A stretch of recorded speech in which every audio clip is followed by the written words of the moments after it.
चलिए, तो हमें मुद्दा क्या है बेटा, अब बताओ हाइड्रोजन का नियरेस्ट कौन है, बताओ। ये 1 एटॉमिक नंबर, इसका एटॉमिक नंबर का हीलियम का 2 होता है ना, तो हाइड्रोजन का नियरेस्ट कौन है, हीलियम। तो हाइड्रोजन क्या बनना चाहेगा, हीलियम के जैसा इलेक्ट्रॉनिक कॉन्फ़िगरेशन बनाना चाहे। इसके आउटर सेल में कितने इलेक्ट्रॉन होते हैं, 1।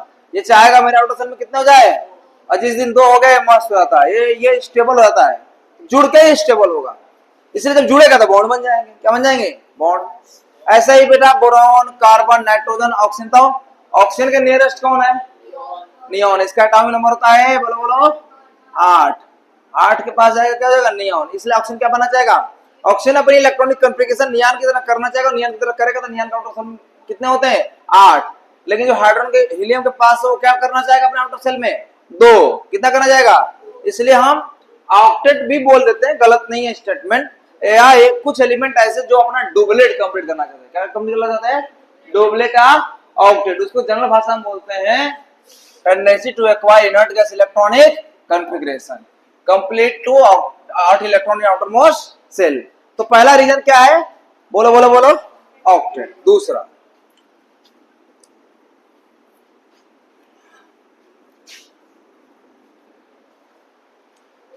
मैं जब पढ़ाता हूं तो मैं तो चलता हूं किसी बच्चे को कुछ नहीं आता, इस हिसाब से पढ़ाता हूं, लेकिन मुझे पता है कि किसी को पता है किसी को नहीं पता है, ठीक है।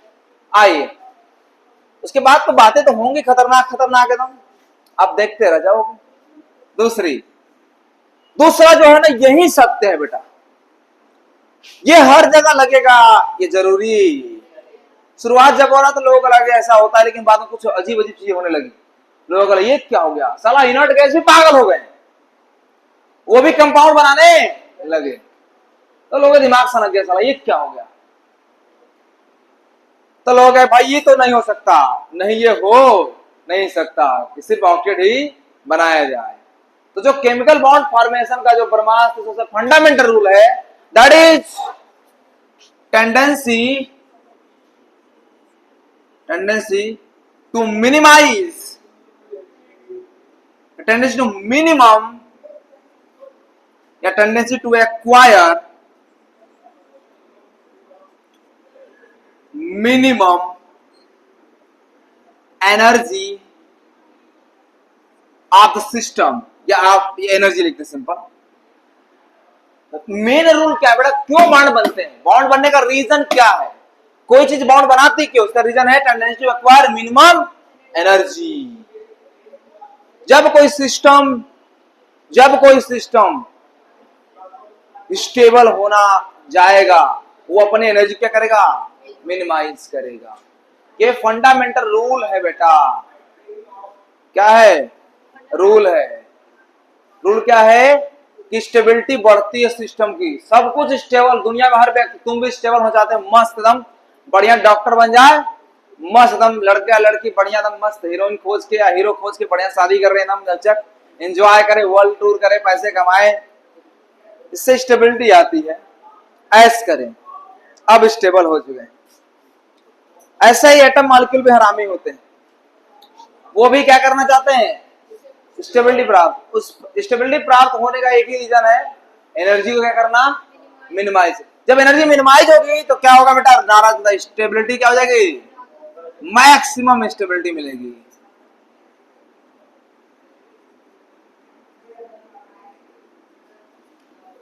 मैक्सिमम स्टेबिलिटी मिलेगी। सिर्फ 2 ही रीजन है बॉन्ड में, ये ब्रह्मास्त्र है। तो बोलो क्या बोला, tendency to acquire minimum energy. कभी कभी minimum potential energy word use करता है तो कोई दिक्कत नहीं है। जब एटॉमिक लेवल बात करते हैं तो चार्ज पार्टिकल के बीच ही अट्रैक्शन होता है। जब चार्ज पार्टिकल अट्रैक्ट होते हैं तो वहां पर चार्जेस के बीच जो अट्रैक्शन के कारण जो एनर्जी जनरेट होती है, दैट इज पोटेंशियल एनर्जी, यानी उसे बोलते हैं इलेक्ट्रोस्टैटिक पोटेंशियल। तो कोई बात नहीं, एनर्जी मिनिमम बोलते, कोई दिक्कत नहीं। तो क्या एनर्जी सिस्टम की घटेगी तो बताओ स्टेबिलिटी क्या होगी, बढ़ेगी। यह नारा है बेटा यूनिवर्स का। इसको छोड़ेंगे सिस्टम कहां जाना चाहेगा, नीचे। ये नीचे इसलिए जाना चाह रहा है, फोर्स लग रहा है, लेकिन दुनिया को समझने का 2 एस्पेक्ट हैं, एक जो फोर्स के कारण समझा जाए और एक एनर्जी कॉन्सेप्ट के। यही कारण है कि फिजिक्स में आप पढ़ते हो तो शुरुआत में फोर्सेस का अध्ययन करते हो, न्यूटन लॉ पढ़ते हो, एनलम पढ़ते हो, बस उसी एनएलएम को देखने का एक नया तरीका, एक नई दुनिया, जिसे वर्क एनर्जी पावर, हर सवाल को वर्क एनर्जी पावर से कर सकते हैं। तो एनर्जी एक नया कॉन्सेप्ट, एक नया तरीका होता है फोर्सेस को देखने का, समझे कि नहीं? तो फोर्स ऑफ अट्रैक्शन बोलते हैं। तो ओके, चलो इतना लिखो, उसके बाद बात चलते हैं। अब दोनों मुद्दे पर बात होगी अच्छे से अभी, ठीक है, डिटेल।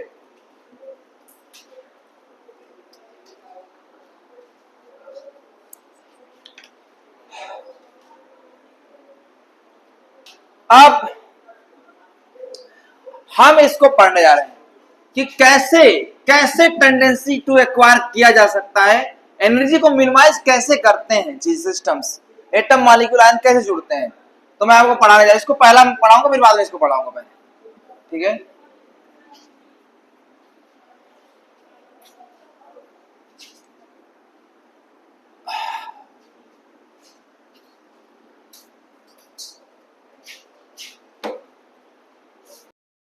फर्स्ट कॉज समझने जा रहे हैं, फर्स्ट कॉज समझने जा रहे हैं।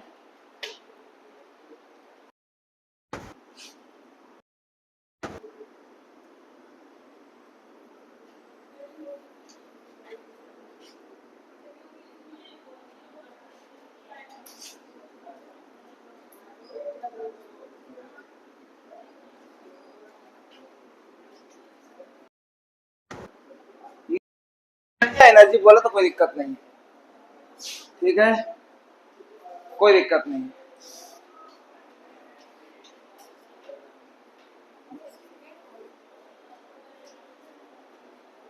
हाँ, पहले उसी को पढ़ेंगे, सेकंड वाले को समझेंगे, बाद में फर्स्ट वाला समझेंगे, ठीक है।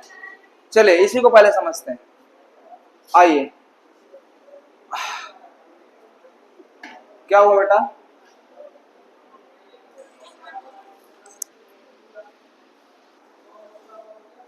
हाँ, आओ। अच्छा, जो चीजें अट्रैक्ट हो रही हैं, जुड़ रही हैं, क्या हो रही हैं बताओ? जो चीजें बॉन्ड बन रहा है, होल्ड कर रही हैं, उनके बीच फोर्स ऑफ अट्रैक्शन बोला है ना। बॉन्ड क्या है? एक फोर्स ऑफ, तो समझो अब एटम जुड़ेंगे मॉलिक्यूल बनता है। एक सिंपल एग्जांपल के थ्रू समझाने जा रहा हूं मैं इस टॉपिक को, नहीं एनसीईआरटी में दे रखा है चीज। मैं लेने जा रहा हूं हाइड्रोजन मॉलिक्यूल का एग्जांपल। किसका लेने जा रहा हूं? H2 का एग्जांपल, H2 का एग्जांपल, ठीक है। आइए ध्यान दो मेरे, हाइड्रोजन का गौर से देखना। हाइड्रोजन को क्या, हाइड्रोजन का एटम समझते हो?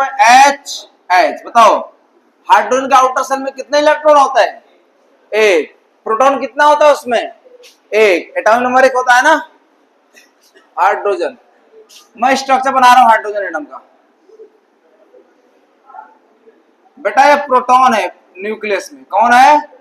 और प्रोटॉन पर कैसा चार्ज होता है बताओ तुम लोग? पॉजिटिव चार्ज होता है। कैसा होता है? और एक बेसिक डायग्राम बना रहा हूं, बेसिक।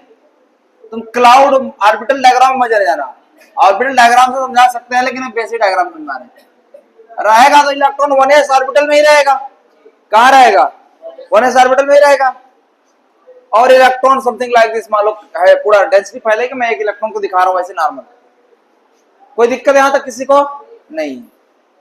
अच्छा, एक दूसरा बगल में ऐसे ही,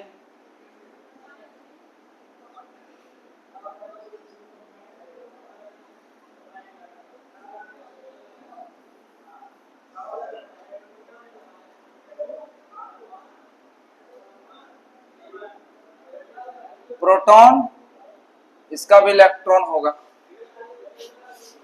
अब होता क्या है बेटा, ये दो हाइड्रोजन के एटम्स, मान लो कोई एक, मान लो ये क्या है बेटा, रूम है अपना। इस रूम में रैंडम क्या कर रहे हैं, बहुत सारे पार्टिकल होंगे गैस के, बहुत सारे गैस के पार्टिकल होंगे। अबे हट,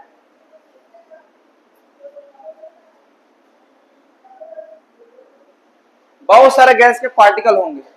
तो होता क्या है समझना, जब हाइड्रोजन, मैं एक एग्जांपल ले रहा हूं हाइड्रोजन गैस को समझना, H2 बनती कैसे, सिंपल एग्जांपल। उस एग्जांपल के थॉट ही सारे होते हैं, और इसकी फिजिक्स पूरी अलग होती है, मॉलिक्यूलर एटॉमिक और बॉन्डिंग फिजिक्स, जो नहीं जाननी है, लेकिन बेसिक आइडिया तुम्हें दूंगा मैं। मान लो हाइड्रोजन एटम था, मान लो रैंडम मूव कर रहा है ऐसे, दूसरा हाइड्रोजन एटम वो भी मूव कर रहा है, तो गैस के पार्टिकल क्या करते हैं, रैंडम क्या करते हैं, मूव करते हैं। एक समय आया कि अचानक वो मूव कर रहे थे और पास से गुजर रहे थे। कहाँ गुजर रहे थे, कहाँ गुजर रहे थे, जब पास से गुजरे तो ऐसा एक्सपेरिमेंट द्वारा देखा गया, एनसीईआरटी लिखती है, दैट इज एक्सपेरिमेंटल, कि इनके बीच एक अट्रैक्शन डेवलप होता है। क्या डेवलप होता है, अट्रैक्शन। कैसे डेवलप हो गया सर, अपने मालूम हो जाएगा, आइए स्टडी करते हैं। तो हुआ क्या, आप देख सकते हो, अच्छा ये एटम के अंदर इलेक्ट्रॉन है, इसके अंदर भी इलेक्ट्रॉन है, इसके अंदर प्रोटॉन, इसके अंदर भी प्रोटॉन है। बताओ सेम लाइक चार्ज क्या करते हैं, रिपेल करते हैं, और अपोजिट चार्ज अट्रैक्ट करते हैं। ये बात सबको पता है। अगर गौर से देखो तो बेटा ये इलेक्ट्रॉन इलेक्ट्रॉन के बीच क्या होगा बताओ, रिपल्सन। ये रिपल्सन करेंगे, न्यूटन ने कहा था कि ये इसको रिपेल कर रहा है तो ये भी इसको रिपेल करेगा, न्यूटन थर्ड लॉ, ठीक है ना। एक्शन रिएक्शन लगेंगे ही लगेंगे, वो जाने वाले तो नहीं है। तो एक पेयर मिल गया। ये पेयर कैसा पेयर बेटा, ये कौन सा पेयर है, रिपल्सन फोर्स का है, रिपल्सिव फोर्स का नेचर है इसका। अच्छा यही नहीं, इसको भी देखो, ये भी कैसा है, प्रोटॉन प्रोटॉन क्या करेंगे दूसरे को, ये भी रिपल कर रहे हैं बेटा। ये भी नेचर कैसा बताओ, रिपल्सिव नेचर है, रिपल्सन नेचर है। अच्छा एक इसमें, अच्छा ये भी देखो, अच्छा ये वाला इसको खींच के रखा होगा कि नहीं रखा होगा, न्यूक्लियस का जो प्रोटॉन इलेक्ट्रॉन खींचा होता है, पॉजिटिव इलेक्ट्रॉन, तो ये भी इंटरेक्शन है। अच्छा ये खुद वाले में है, ये इसके बीच इंटरेक्शन, कि ये भी अट्रैक्शन है। ये बात कोई दिक्कत किसी को, ये तो समझ में आ रहा है ना, प्लस प्लस डिप्लन, माइनस माइनस भी रिपल्सन। अब गौर से देखो, ये जो प्रोटॉन है और जो इलेक्ट्रॉन है, क्या इसका प्रोटॉन इसके इलेक्ट्रॉन के बीच क्या हो रहा होगा, अट्रैक्शन हो रहा है कि नहीं हो रहा। तो ये वाला क्या है भाई साहब, अट्रैक्शन है। इसी तरह से इसके प्रोटॉन और इसके इलेक्ट्रॉन के बीच क्या हो रहा होगा, अट्रैक्शन हो रहा होगा। ये बात समझ आई कि नहीं पहले बताओ। और तुम यहां पर देख सकते हो कि यहां पर क्या हो रहा है, कुछ एटम्स के अंदर ऐसे फोर्सेस हैं जो अट्रैक्टिव नेचर के हैं, और कुछ फोर्सेस ऐसे जो क्या लग रहे हैं बेटा, रिपल्सिव नेचर के। तो ये पास कब आएंगे, जब फोर्स ऑफ अट्रैक्शन क्या हो, ज्यादा हो, किससे, फोर्स ऑफ रिपल्सन से। और जहां भी मॉलिक्यूल्स बनते हैं ऐसा ही होता है, देखा गया है, स्टैटिक लाइन ऐसी लिखती है, एक्सपेरिमेंटल थ्रू एक्सपेरिमेंटल ऑब्जर्वेशन। यहां पर क्या होता बेटा, फोर्स, बॉन्ड, बॉन्ड फॉर्म होने का कंडीशन क्या है, दो पार्टिकल्स अगर दूर है और अचानक उड़ के पास आ रहे हैं और उनके बीच फोर्स ऑफ अट्रैक्शन और फोर्स ऑफ रिपल्सन ज्यादा होगा तो कहां आने लगेंगे, पास आने लगेंगे, वो बॉन्ड बनाएंगे जरूर। यही कंडीशन है बेटा, for condition of bonding, for condition of bonding क्या होगा बेटा, फोर्स बोलो of attraction greater than force of repulsion. समझ आ रहा है कि नहीं आ रहा है, पहले बताओ। ये अट्रैक्ट कर रहे हैं, अट्रैक्ट करेंगे तभी बॉन्ड बनेगा। अब कैसे अट्रैक्ट करेंगे, कितना अट्रैक्ट करेंगे सर, तो बेटा ये धीरे धीरे पास आएंगे, पास आएंगे। अब देखो ऐसा नहीं है, बताओ तुम्हें एक फार्मूला पढ़ा होगा, ये नहीं पढ़ा तो कोई बात नहीं बेटा, बता दे रहा हूं।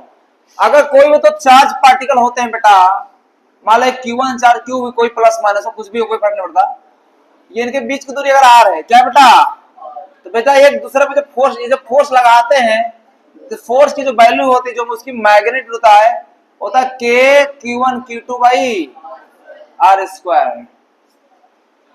अब बताओ, जब ये पार्टिकल्स हाइड्रोजन के पास आ रहे हैं, आज आपको मैं थ्योरी सिखा रहा हूं, ढंग से सीख लो कॉन्सेप्ट्स क्या होते हैं, क्योंकि नीट सिर्फ रटने का विषय नहीं बन चुका एक पेपर के बाद। बहुत सारे ट्रिक आपको सिखाऊंगा, रटवाऊंगा भी, लेकिन जहां कॉन्सेप्ट में घुस के क्वेश्चन पूछ लेगा, आपको थॉट प्रोसेस समझ में आना चाहिए कि लॉजिक क्या है सारे पीछे, लॉजिक में घुस के क्वेश्चन बना दिया जाएगा। ठीक है, एमओटी में आपको रटवाया जाता है, सब इलेक्ट्रॉन इतने होंगे तो ऐसा बढ़ाया पैरा, लेकिन डायरेक्ट पैरा के एक कदम आगे जाकर पूछ लेगा तो आप कुछ नहीं कर पाओगे। फिर आपको समझ आना ही चाहिए होती है क्या। अब वो केमिकल बॉन्डिंग में ये यही कहीं से भी क्वेश्चन बन सकता है। That is the topic of NCERT. वो टॉपिक आप समझ रहे हो ढंग से, तो अब सीखिए मेरे साथ, कोई डाउट है बेशक पूछिए, बातें करिए मेरे साथ, ठीक है। आइए अब बेटा समझो, ये फार्मूला है बेटा, एक तरह से ये बताता है कि फोर्स कितना लगता है, कैसे निकालते हैं फोर्स पार्टिकल के बीच। आइए मेरे को ध्यान दीजिए, नालायक साले, मैं यहां खड़ा हूं साले, मुझे नहीं देख रहा तुम सब, मुझे देखो, मैं क्या रहे, तुमको क्या देख रहे हो तुम लोग, चलो पढ़ा रहा हूं इतना बढ़िया केमिस्ट्री। आओ हाँ, अब बताओ F बराबर K किलो, बताओ तुम बताओ, ये बताओ पास अगर आ रहे हैं, अट्रैक्शन अगर हो रहा है, दिमाग लगाओ, R ये दूरी क्या हो रही होगी, जब ये घटेगा तो फोर्स क्या हो जाएगा, ये घटेगा तो ये, ओ माय गॉड, अट्रैक्शन तो हो रहा है। जब अट्रैक्शन डोमिनेट कर जाए किस पर, रिपल्सन से। अब देखो यहां पर पास आने का रीजन क्या है, force of attraction greater than force of repulsion, तभी तो पास आएंगे। अच्छा बताओ, जब पास आएंगे, अट्रैक्शन हो रहा है, अगर ज्यादा है तो बताओ ये जो रिपल्सन लग रहा था, अगर वो आर घट जाएगा तो इनके बीच आर घटेगा तो जो रिपल्सिव फोर्स है वो बढ़ेगा कि नहीं बढ़ेगा।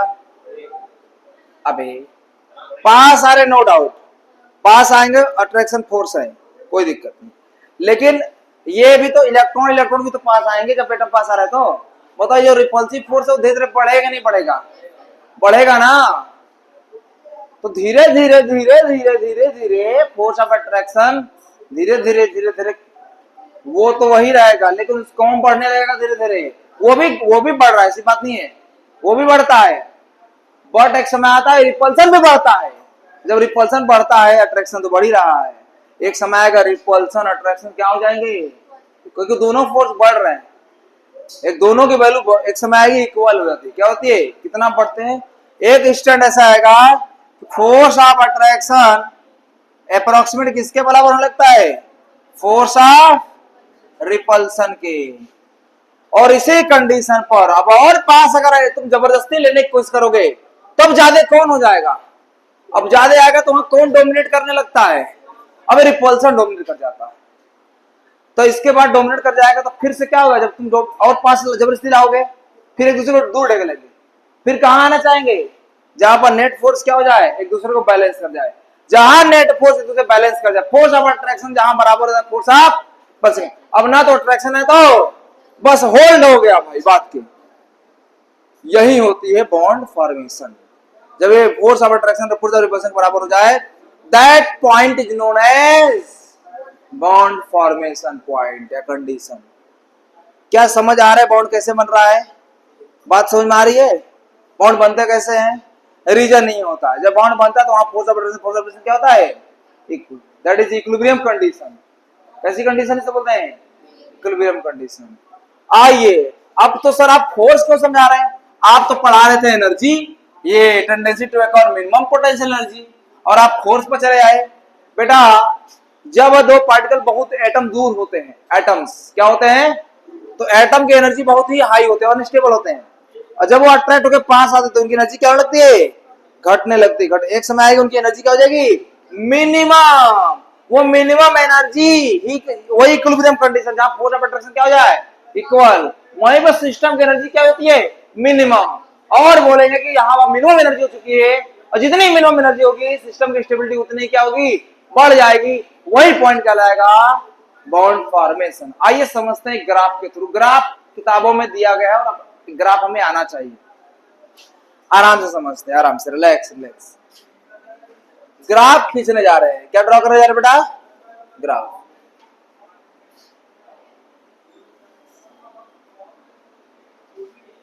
ये डायग्राम दिख रहा है आप लोग को, ये एक्सिस से बेटा, इस एक्सिस में ले रहे हैं एनर्जी, क्या ले रहे हैं, कैसे एनर्जी सर, वो समझ नहीं आ रहा बेटा। एटम की कुछ एनर्जी होगी, एटम के अंदर इलेक्ट्रॉन्स है, प्रोटॉन है, इलेक्ट्रॉन्स की एनर्जी होती है कि नहीं होती है, अरे होती है ना। इस पूरे सिस्टम की एक इंटरनल एनर्जी होती है, ठीक है, पूरे इलेक्ट्रॉन और प्रोटॉन को लेकर पूरा एक सिस्टम की एनर्जी होती है, ऐसे इस पूरे एटम की कुछ ना कुछ एनर्जी होती है, ठीक है ना। अब हमें ध्यान दो बेटा, ठीक है ना, इस सिस्टम की एनर्जी होती है। और यहां पर मैं दिखा रहा हूं आर, इंटर न्यूक्लियर डिस्टेंस। समझो, हेलो हेलो हेलो हेलो बेटा, जब एटम्स बहुत दूर दूर होते हैं क्या होता है बेटा, ये आर है बेटा, इनके बीच की दूरी दिखाई जा रही है। जब और पास आएंगे तो बताओ आर घटेगा कि बढ़ेगा, और पास और घटेगा। एक समय आएगा इतना पास आएंगे जब force of attraction force of repulsion का क्या हो जाएगा, बराबर। उसी कंडीशन बोलेंगे कि क्या बन गया, बॉन्ड फॉर्म हो गया, क्योंकि अब इक्वल कंडीशन में आ गए, ना रिपल्शन हो रहा ना बॉन्ड बन जाता है उसी कंडीशन पर। और उसी समय सिस्टम की एनर्जी क्या होती है, बोलो बोलो बोलो, मिनिमम होती है। क्या होती है, सिस्टम की एनर्जी मिनिमम हो जाती है। और बोलेंगे जब सिस्टम मिनिमम एनर्जी में आ गया तो स्टेबिलिटी सबसे हाई हो जाएगी, बोलेंगे बॉन्ड बन गया।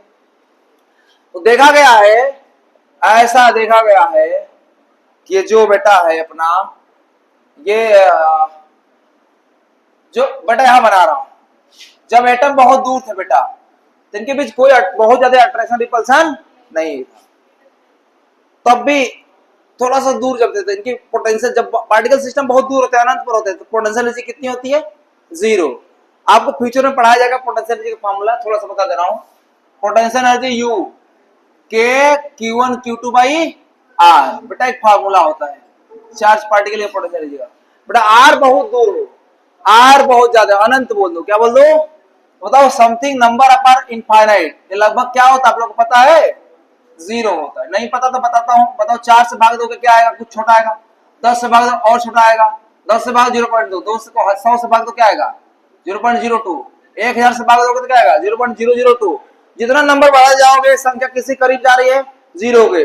मैं 1 करोड़ 1 अरब से भाग दे दूं तो जो भाग दे तो बहुत छोटा हो जाएगा। तो जब नीचे बहुत बड़ी संख्या होती है, बहुत बड़ी संख्या होती है, तो लगभग वैल्यू पूरे एक्सप्रेशन क्या आने लगती है, 0। यानी आर जब बहुत ज्यादा बड़ा हो जाए, बहुत, तो लगभग पोटेंशियल एनर्जी क्या हो जाती है, तो इसे बोलते हैं आर। जब पार्टिकल बहुत दूर थे, जब पार्टिकल, अबे साले मुझे देखो, बाहर में जा साले कैमरा में बट मुझे देखो, हाँ बट इधर देखो क्या बोल रहे हैं, जब पार्टिकल बहुत दूर होंगे तो उनके सिस्टम की एनर्जी क्या होती है, बहुत ही लगभग 0 होती है। क्या होती है, 0। पोटेंशियल जो नेट पूरे सिस्टम की होती है, कितनी एनर्जी होती है, पोटेंशियल 0 होती है पूरे सिस्टम की, किसी एक की अलग होगी अगर उसकी बात की जाए। जब एटम बहुत दूर होते हैं, ये दिखा रहा हूं लोगों आर, और आर को कहां दिखाया जा रहा है, इस एक्सिस पर कहां दिखाया जा रहा है, यहां समझो ओरिजिन, ये इसका मतलब समझते हो 0, इसका मतलब ये आर बढ़ा रहे आर, ये आर कुछ नहीं है, ये वाली दूरी है बेटा ना। जब ये आर बहुत दूर था तो इनके बीच एनर्जी, पोटेंशियल एनर्जी क्या थी, बहुत सिस्टम की बहुत ही कम थे और नेगेटिव होती है, बेसिकली पोटेंशियल सिस्टम की नेगेटिव होती है ना, अभी समझो इस बात। और जैसे ही ग्राफ उधर चलता है, जब धीरे धीरे पास आते हैं तो सिस्टम की पोटेंशियल एनर्जी क्या लगती है, बताओ, स्टेबिलिटी कभी बढ़ेगा जब सिस्टम पोटेंशियल क्या होगी, एनर्जी क्या होगी, पास आने का मतलब अपने आप पास आते हैं, तो एनर्जी क्या हो रही, घट रही है, तभी तो पास आ रही है, स्टेबिलिटी बढ़ता है ना, तो पास आने से एनर्जी घटती है, तो धीरे धीरे एनर्जी ग्राफ से एनर्जी घटेगी, एनर्जी घटती है, धीरे धीरे एनर्जी सिस्टम में घटती है, और एनर्जी घटते घटते घटते घटते, अब बताओ, अभी बताओ पास आ रहे, पास, इसका क्या सेंस है, फोर्स ऑफ अट्रैक्शन क्या है, ज्यादा है, किससे, फोर्स ऑफ, तो जब जब पास आएंगे एक समय आएगा, ये यही लाइन है बेटा, ये पॉइंट है यहां पर, कि जहां पर force of attraction force of repulsion का क्या हो जाए, अप्रोक्सीमेट इक्वल हो जाए, तो बोलेंगे यहां पर बॉन्ड क्या हो जाता है, फॉर्म हो जाता है, एनर्जी दिखाया गया है। ठीक है, एग्जाम्पल के थ्रू थोड़ा बताना चाहता हूं मैं, जब धीरे धीरे पास आ रहे थे एटम, थोड़ा और पास आए, इनके बीच की दूरी घटी और पास है, एक समय आए, मैं अभी कोवेलेंट बॉन्ड को दिखा रहा हूं, इतने पास आ गए, यही बड़ा हिस्सा है, ये पास आ गए, ये इतने पास आते हैं कि इनके बीच force of attraction repulsion balance कर जाता है, और इस सिचुएशन में इनके बीच की जो दूरी होगी, यही आर है बेटा, वो आर क्या है, ये वाला आर नॉट बोलते हैं, इसी को बोलते हैं बॉन्ड लेंथ, क्या बोलते हैं, ये जो इनके न्यूक्लियस के पीछे दूरी इंटरन्यूक्लियर, इसी को बोलते हैं बॉन्ड लेंथ, यही आर नॉट है ना। और जब ये मिनिमम एनर्जी हो जाती है सिस्टम की तो बोलेंगे बॉन्ड बन जाता है। क्या होता है? और जो एनर्जी में कमी आई है, पहले एनर्जी सिस्टम के, मान लो एक एग्जांपल के थ्रू समझो, मान लो इसकी एनर्जी 500 जूल थी, इसकी एनर्जी 500 जूल थी, कितनी थी? अब बताओ, दोनों जब पास आ रहे तो इनकी एनर्जी क्या हो रही है? घट रही है। घटते घटते घटते घटते इनकी एनर्जी क्या हुई? मान लेते हैं दोनों की एनर्जी होगी 100 जूल, 100 जूल जैसे हुई, आप इससे अधिक नहीं कम नहीं हो सकती, क्योंकि अब रिपल्सन होने लगेगा तो एनर्जी क्या होने लगेगी? बढ़ने लगेगी। अब बताओ, अब और पास अगर मैं करना चाहूं जबरदस्ती, जबरदस्ती ये होता है, ये ग्राफ हाइपोथेटिकल है, इसके और पास लाओगे तो एनर्जी क्या होने लगती है सिस्टम की? बढ़ने लगती है। तो बताओ, जब एनर्जी बढ़ेगी तो रिपल्सन होने लगेगा, क्या होने लगेगा? रिपल्सन होने लगेगा। रिपल्सन होगा तो एनर्जी बढ़ने लगेगी। तो यहाँ पर क्या है? फोर्स ऑफ, यहाँ पर कौन डोमिनेट कर जाएगा? फोर्स ऑफ अट्रैक्शन ज्यादा कौन हो जाएगा? फोर्स ऑफ रिपल्सन होगा। ये इक्विलिब्रियम कंडीशन है। और मान लो शुरुआत में एक एग्जांपल खुद बता रहा हूँ, मान लो 500 जूल एनर्जी थी, पास है सिस्टम में, एक समय आया सिस्टम में कितने एनर्जी, इसके पास 100 जूल बचा, 100 जूल बचा, मतलब कितने एनर्जी उड़ा दिए? 400 जूल इसने उड़ा दिया, 400 जूल। कुल कितनी एनर्जी उड़ गई सिस्टम से? 800 joule. That is known as bond energy. That is known as, what is bond energy? Question पूछता है, what is bond energy?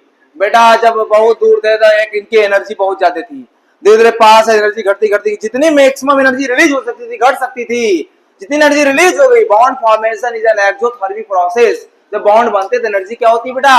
Release होती है। जब वो बनते हैं तो एनर्जी रिलीज होती है, जितनी मैक्सिमम एनर्जी रिलीज होती है जब इक्विलिब्रियम कंडीशन आता है, जब force of attraction force of repulsion बराबर हो जाता है, जितनी एनर्जी रिलीज होती है, that energy known as bond energy. उस एनर्जी क्या बोलते हैं? यह समझ सकते हो। मान लेते हैं इसका 400 उड़ गया सारी, इसमें बचा 100 जूल, इसका बचा 100 जूल, इसके बाद एनर्जी बढ़ाते, कितनी एनर्जी सब लॉस कर गए? 400 400, कुल कितनी एनर्जी लॉस कर गए? वही जितनी एनर्जी रिलीज हुई हो, that energy known as bond energy. और वो किसके बराबर होगी? यही तो है बेटा। पहले एनर्जी क्या थी इनकी? कुछ 400 के आसपास कुछ थी, धीरे धीरे करते कितनी घट गई, कितनी? इसी एनर्जी को बोलते हैं बॉन्ड एनर्जी। ये जो है, क्या थोड़ा मोड़ा समझ आ रहा है आपको? ये दूरी किसको दिखाती है ग्राफ में? इंटरन्यूक्लियर डिस्टेंस को। बॉन्ड लेंथ क्या दिखाती है? और ये क्या दिखाती है? Bond energy. अगर एक काम किया जाए, इतना एनर्जी दे दे, इतना एनर्जी, मैं भाई साहब बाधा था, कितनी एनर्जी रिलीज हुई तेरे? 800। उतनी एनर्जी रिलीज हुई, अब वो बच चुका है। अब मैं एक्स्ट्रा उसे 800 दे दूं, 400 इसको 400, उतनी एनर्जी लगा रहा हूं, अब क्या होगा? मेरी एनर्जी लॉस हो रही है। वो बॉन्ड क्या करना चाह रहा हूं मैं? तोड़, अट्रैक्शन को हटा रहा हूं। तो अट्रैक्शन को तोड़ने के लिए मुझे फिर से कितनी एनर्जी चाहिए? 800 जूल। नहीं समझ में आया? इसे ही बोलते हैं bond dissociation. Just bond energy का, ये बॉन्ड फॉर्मेशन, बॉन्ड एनर्जी का उल्टा हो जाता है, बॉन्ड डिसोसिएशन एनर्जी। नहीं सर, या बॉन्ड एनर्जी का यही डिफिनेशन है, the amount of release energy in formation of bond, या उस बॉन्ड को तोड़ने में जितनी एनर्जी की आवश्यकता हो रही, that is known as bond energy या बॉन्ड डिसोसिएशन एनर्जी। समझ में आ रहा है कि नहीं थोड़ा मोड़ा? आया बेटा? मेन मुद्दा है सिस्टम स्टेबल होने के लिए अपनी एनर्जी को मिनिमाइज करता है। एक समय आता है जो सिस्टम स्टेबल एनर्जी में आता है, जब net force of attraction repulsion बराबर होते हैं, वही समय बॉन्ड बन जाता है। और यही मेन कॉन्सेप्ट है बॉन्डिंग का। ठीक है, बताओ समझ में आ रहा था हमारा? यहाँ से क्वेश्चन एक बार नीट पूछ लेता, डायग्राम से पूछ लेता, एनसीईआरटी निकालो सभी। अभी सीखने आप बैठे हो, शुरुआत से एकदम बहुत सारे बातें होंगी, बहुत।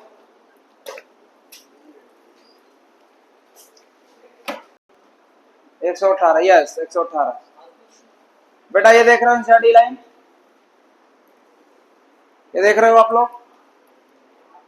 डायग्राम में हाइड्रोजन के ही बना के दिखाया गया। वो बनाया एक तरफ न्यूक्लियस दिखाया हाइड्रोजन का, एक एटम को ए मान लिया, एक एटम को बी, और बगल में उनका इलेक्ट्रॉन को दिखाया गया है। किसको दिखाया गया है? उन्हीं को देखो दिखाया है कि इनमें कुछ रिपल्सिव फोर्स है, कुछ अट्रैक्टिव, और इसमें सारी थ्योरी लिख रखी है। बॉन्ड बनते क्यों है? रिपल्सन अट्रैक्शन के बराबर होता है। और बगल में कौन सा ग्राफ दे रखा है? Potential energy curve, energy diagram दे रखा है ना। समझ आ गया बेटा? तो आप घर जाके पढ़िएगा इस चीज को। ठीक है, ग्राफ को देख सकते हैं आप लोग, पढ़िए ग्राफ। आपको समझ में आ रहा है कि नहीं? बुक में रीड करिए एक बार, बुक में समझ में आ रहा है कि नहीं ग्राफ?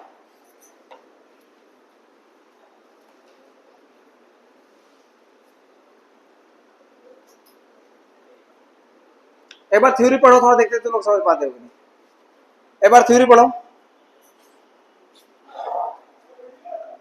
दिल संभल जा जरा, फिर मोहब्बत करने चाहे तू। दिल यहीं रुक जा जरा,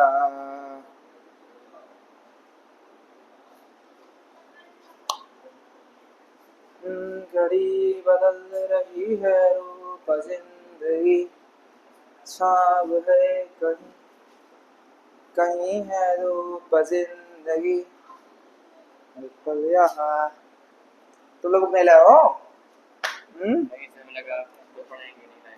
क्या बेटा, कुछ कुछ पल्ले पड़ रहा है, सब समझ आ रहा है। क्या बंद कर दूं रे? अबे चलने रहे हट।